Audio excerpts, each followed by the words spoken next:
Let's talk the second section. Your second section, DILR, 99.88 in DILR. I know it's all about practice, you know. DILR के अंदर it's all about selection in the day of the cat. The day की बातें बाद में करेंगे, ये लोग preparation start कर रहे हैं अभी. बता भाई 99.78 कैसे लेके आना है DILR के अंदर. 99.88, सर yes.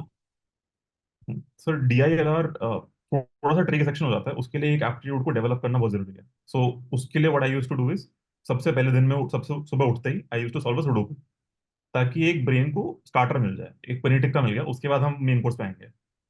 तो वैसे नाइन सबसे पहले सुडोकू सॉल्व किया. सुडोकू के बाद then I used to go to previous year questions, because एक कैट में जाएंगे ना तो केसलेट्स का एक पैटर्न दिख जाता है कि गेम्स एंड टूर्नामेंट्स आ रहा है या फिर सॉल्विंग वाला आ रहा है. जैसे इस बार बहुत सारे क्वेश्चंस हम देखेंगे तो प्रीवियस ईयर क्वेश्चन से मैप हो सकते थे.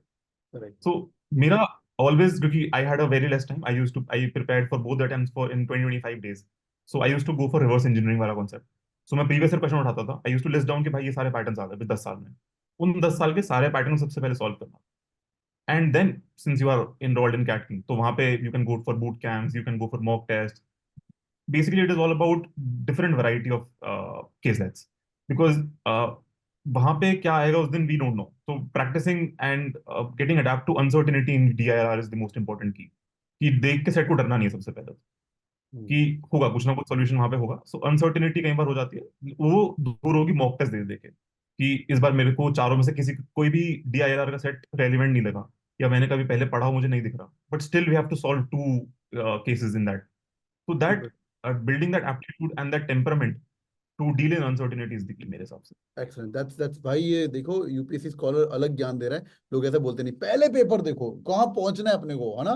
एंड वाला देखो and then you do the reverse engineering. I remember इस बार आई थिंक तेरा स्लॉट कौन सा था, सेकंड था थर्ड था? तो slot 2 था. स्लॉट टू था. Slot two was one of the most difficult one. पहले बोलते थे स्लॉट थ्री मुश्किल था, पर later on came out that slot two was the most difficult one. Scaling ऊपर नीचे भी हुई है. तो in the when you were solving the day on सारे सेट सॉल्व किए तूने? तेरे 36 मार्क्स हैं डीएलआर में, विच मीन्स मोटा मोटी दो हैं तीन, कितने चार सेट आते डीएलआर, कितने करके आया था? मैंने 3 सेट सॉल्व करे थे, बट एक सेट में थोड़ी सी सिली मिस्टेक के चक्कर में मेरे 2-3 क्वेश्चन गलत हो गए, वरना और बेटर स्कोर हो सकता था. तो टेक्निकली 2.5 सेट्स मेरे सॉल्व हुए थे, बट अगर मैंने पेपर में किया था तो पेपर में तीनों के तीनों सेट सॉल्व करे थे. ब्रिलियंट. तो 2.5 सेट सॉल्व करने and you gonna be CAT topper. Brilliant यार.